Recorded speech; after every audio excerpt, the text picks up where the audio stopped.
Y la agenda legislativa está muy intensa, muy nutrida, y son tantos los temas que a veces cuesta detenerse en algunos para tratar de entender en qué van, qué significan, y no quedarse solo con los titulares. Vamos a tomar contacto con la senadora Era von Baer de la UDI, para justamente tocar algunos de esos proyectos y algunas de las ideas que están discutiéndose en el Congreso. Ena, buenas noches, gracias por recibirnos. ¿Me escucha, Ena? Buenas noches, Matías, gracias por la invitación. ¿En el sur todavía? Yo los escucho muy bien. Ahí, sí, en Valdivia. En Valdivia. Así que espero que me escuchen bien. Sí, perfecto. Estoy desde Valdivia en el día de hoy porque los vuelos los jueves todavía son medio complejos y sabía que íbamos a votar la acusación constitucional en el día de hoy, así que no me quería arriesgar a no poder votar. ¿Y cómo fue su voto y cómo lee usted ese voto? Porque la Corte Suprema lo leyó como un respeto a la independencia, más allá de entrar a ver el mérito o no de la persona acusada.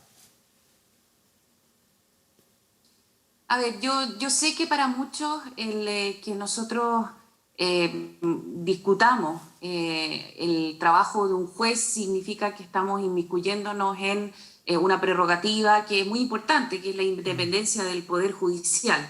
Pero al mismo tiempo nuestra institucionalidad establece un sistema que se llama de pesos y contrapesos, de una revisión que se hace de un poder del Estado sobre el trabajo de otro poder del Estado. Es así como funciona la democracia. Y de hecho establece nuestro sistema institucional la acusación constitucional contra un juez, no por el fallo que haya emitido, sino que en este caso por una decisión administrativa. Una decisión administrativa que fue tomada de manera muy poco prolija, y que desde mi punto de vista fue una decisión donde faltó el revisar los antecedentes que se tenían a la mano. No se revisó los antecedentes que entregó Gendarmería y se entregó la libertad condicional a muchísimas personas, y es ahí donde uno dice, bueno, por algo nuestro ordenamiento institucional le entrega a la Cámara, al Congreso, a la Cámara de Diputados y al Senado, la prerrogativa de la acusación constitucional, justamente para que exista una revisión no respecto al fallo de un juez, porque eso sería efectivamente un problema para la independencia judicial, sino que respecto a la forma en la cual se hace el trabajo de parte de un juez.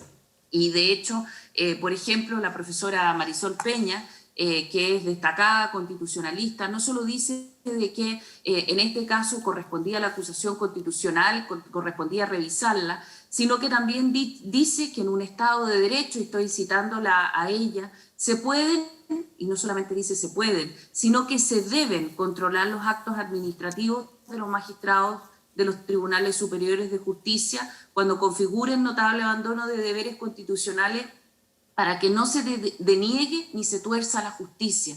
Por lo tanto, la pregunta que uno se tiene que hacer es importante efectivamente la independencia del Poder Judicial, pero por algo nuestro ordenamiento institucional le entrega al Congreso esta herramienta. Desde ese punto de vista, la declaración del presidente de la Corte Suprema también desconoce entonces la arquitectura institucional al suponer que solamente el que se exponga a una votación un juez podría haber un efecto de independencia hacia el Poder Judicial. Es decir, ¿qué quiere decir? ¿Qué tengo que entender yo?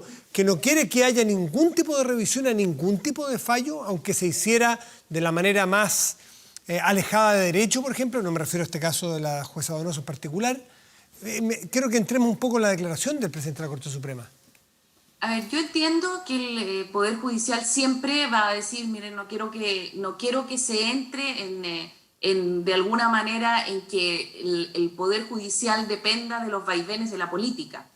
De hecho, yo soy institucionalista y soy doctora en ciencia política, y uno de los temas más relevantes, de hecho, en el sistema de una democracia es que exista una independencia entre los poderes del Estado. Y una de las más relevantes, de hecho, es la independencia del Poder Judicial, y que los jueces sientan que tienen independencia total para poder juzgar cuando juzgan respecto a la ley, no cuando juzgan respecto a saltándose la ley respecto a lo que ellos piensan personalmente y por lo tanto tuercen la ley. Esa es una forma en la cual uno puede decir aquí se puede acusar constitucionalmente, sino que adicionalmente cuando un juez no hace bien su pega, que es el caso desde mi punto de vista, cuando no revisa los antecedentes. O sea, acá había antecedentes de parte de Gendarmería que estaban a la mano y que no se revisaron, donde se tomaron decisiones que aumentaron, o sea, de todas las personas que se presentaron para acceder al derecho de poder salir en libertad, se libraron 90%, y en ninguno de los casos nunca se miró los antecedentes que entregaba Gendarmería, antecedentes que decían que no era bueno liberar a estas personas. Entonces uno dice, mire, acá los jueces son tan relevantes para el buen funcionamiento de la democracia, es tan importante que los tribunales funcionen bien, que la ciudadanía pueda confiar en los tribunales, que cuando uno dice, mire, acá no se hizo bien la pega, no se revisó bien los antecedentes, ¿quién es responsable entonces de revisar esa tarea? Y fíjense, ¿quién es responsable? Nosotros. Es así como lo resuelve la Constitución. De hecho, uno diría, bueno, ¿por qué la Constitución hace eso? ¿Por qué la Constitución le entrega al Congreso esta herramienta? Bueno, porque parte de la base, la Constitución, las constituciones en general en el mundo, de que en todas partes, cuando somos seres humanos, los seres humanos a veces no hacen bien su trabajo. Por lo tanto, alguien tiene que revisar que ese trabajo, no el fallo, esté bien hecho. Y por lo tanto le entrega esa herramienta al Congreso y por lo tanto nosotros somos responsables también de tener esa herramienta. Senadora von Baer, hay otro proyecto que no está en el Senado, sino en la Cámara de Diputados, que va a dar, suponemos que va a dar que hablar, no habría por qué pensar lo contrario si dio tanto que hablar en su primera fase, que hablamos del primer 10%. Y que lo interesante no solamente en lo técnico, no solamente desde el punto de vista de las pensiones, también desde el punto de vista político, institucional, también hubo una discusión potente allí. Sí. Entonces, ya, terminó el 10%, la conclusión fue la que hemos escuchado, que financieramente o económicamente tuvo unos efectos que nadie los imaginó nunca, en fin, aquí y allá, pero este otro 10%, ¿por qué debiera ser distinta la discusión y qué van a hacer ustedes como oficialismo para que no termine siendo derrotados no solo en su posición, sino que como autoridad de gobierno que son?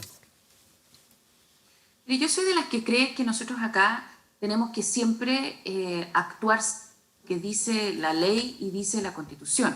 Y es por eso, de hecho, que yo voté a favor de la acusación constitucional de la cual nosotros conversábamos recién. ¿Por qué? Porque creo que los jueces también tienen que cumplir con la ley y tienen que hacer su trabajo. Y yo también creo que nosotros tenemos que cumplir con la ley. Y acá el tema respecto a las pensiones es que son pensiones. Ese es el punto. Y si es que nosotros queremos que eso no sea así y que no sean fondos que nosotros ahorremos mes a mes de manera obligatoria para luego pensionarnos, entonces cambiemos la ley. Cambiemos la ley, cambiémosla completa y cambiémosla para siempre. Pero hagámoslo según la ley. Y acá uno dice, claro, esto no tuvo quizá el efecto que mucha gente pensó que iba a tener ahora. El efecto no tiene que ver con lo que está sucediendo ahora, sino que el efecto tiene que ver con las personas cuando se pensionen mucho más adelante. Pero ¿sabes, Matías? El punto de fondo que yo creo que hay acá es que nosotros estamos en una crisis tan fuerte, tan profunda, que al final del día la pregunta es, ¿qué es lo que vamos a hacer para hacernos cargo de la situación de desempleo que tienen muchas familias y que están y que la verdad es que bueno, en los últimos números uno nos dice fueron mejores de lo que se esperaba, pero siguen siendo muy fuertes, muy dramáticos y muy complejos. Y yo creo que y es ahí donde nos vamos a tener que enfocar ahora en cómo reactivamos la economía. ¿Y sabes qué, Matías? ¿Cómo nos hacemos cargo de algo que creo que se dice poco? Que la vacuna probablemente se va a demorar más de lo que mucha gente piensa. Claro. Y vamos a tener que aprender a vivir con esta situación. Y es ahí donde uno dice, ok, ¿cómo nos hacemos cargo de vivir con esta situación del virus pero al mismo tiempo no frenar completamente la economía y de esa manera producir un efecto tan fuerte sobre los ingresos de las familias, sobre los ingresos de las personas. Y ahí, y lo hemos conversado con el ministro Briones, donde mi preocupación mayor, por lo menos, es respecto a las mujeres, porque la pérdida del empleo más fuerte ha sido de parte de las mujeres. Nosotros habíamos logrado en enero de este año que por primera vez en la historia de nuestro país más o menos estábamos equilibrados entre 50% trabajo mujeres, 50% trabajo hombres. Generalmente, históricamente, siempre la tasa de empleo de los hombres era más alta. Y ahora perdimos, retrocedimos en 10 años. ¿Y cuál es la razón también? La razón es porque los niños están en casa, quienes son las que finalmente se terminan llevando la pega de cuidar a los niños, son las mujeres, pero además porque los jardines infantiles, las salas cunas, los colegios están cerrados y por lo tanto las mujeres que trabajan no tienen dónde dejar a sus hijos. Entonces este es un círculo que al final del día termina siendo de alguna manera muy complejo y yo creo que tenemos que empezar a romperlo de alguna manera. Nosotros acá en Valdivia hemos tenido buenas experiencias. Ahora estamos con los números un poco más complicados, vamos a tener que mirar, ok, quizás tenemos que retroceder, quizás tenemos que mirar, sabes que volvamos, hagamos una cuarentena de 3 semanas, después volvemos, pero Matías, tenemos que tener una cosa, claro, esto no es con parche. Claro, pero ¿qué hace la autoridad? ¿Qué tiene que hacer la autoridad de gobierno? ¿Qué tiene que hacer el gobierno, senador von Baer, para que esos recursos lleguen a esa familia que usted está narrando? Porque de lo contrario va a pasar lo mismo que la primera vez. Van a ir a decir, bueno, lo único que tengo disponible es otro 10% de mis pensiones, porque no puedo esperar más. Es que ahí es donde está Matías. Yo creo que nosotros tenemos que aprender y esa es la diferencia que yo hago. Nosotros cuando enfrentamos esta situación la primera vez, en marzo, abril de este año, pensamos y todas las autoridades dijeron que esto iban a ser 3 meses. ¿De acuerdo? Que ese era como el horizonte de tiempo que se tenía, no solamente en Chile, en general, en el mundo, el horizonte de tiempo que teníamos. Entonces uno decía, ok, entonces nosotros no hacemos cargo de esta situación con subsidios porque va a ser 3 meses, no va a ser un tiempo más largo. Pero ya son mucho más de 3 meses, Matías, y lo que uno mira hacia adelante es que puede ser un año más. Entonces uno dice, ¿sabe qué? Acá tenemos que enfrentar esto de manera distinta. Nosotros tenemos que hacernos cargo de que nuestra vida va a tener que funcionar de otra manera. Y cuando uno dice vida, también dice, bueno, nuestro trabajo, nuestro emprendimiento, nuestro colegio, nuestro jardín infantil, todo va a tener que funcionar hasta que tengamos una vacuna que no sabemos cuándo va a llegar, de una manera distinta. Y ahí vamos a tener que empezar a ser creativos. Yo siempre cuento, acá en Valdivia los restaurantes han empezado en vez de que a uno le pasen la carta cuando uno va al restaurante y por lo tanto tú la tomas con las manos, uno ahora tiene un código QR y lee la carta con tu propio teléfono. Y hay distancia social. Entonces, mira Matías, lo que vamos a tener que hacer de verdad es sacarnos de la cabeza y pensar un poco fuera del mundo como lo conocíamos y mirar el mundo hacia adelante y decir, ok, ¿cómo nos hacemos cargo de esta situación? Y esto no es solo el gobierno, esto es la sociedad civil, son los emprendedores. Pero ¿dónde se topa el proyecto? El proyecto del 10%. Perdón, Matías, ¿Dónde calza en este nuevo panorama que usted narra, que creo que todos estamos de acuerdo que hay que empezar a pensar distinto? ¿Dónde calza esta propuesta del 10%? ¿Cómo van a enfrentar ustedes? ¿Sabes dónde calza, Matías? En que uno dice, ok, ¿seguimos parchando la situación o nos hacemos cargo del fondo de la situación? Yo creo que nosotros acá nos tenemos que hacer cargo del fondo de la situación. Nosotros tenemos que ver cómo reactivamos la economía, cómo generamos puestos de trabajo, cómo logramos que las mujeres puedan volver a trabajar con esta situación.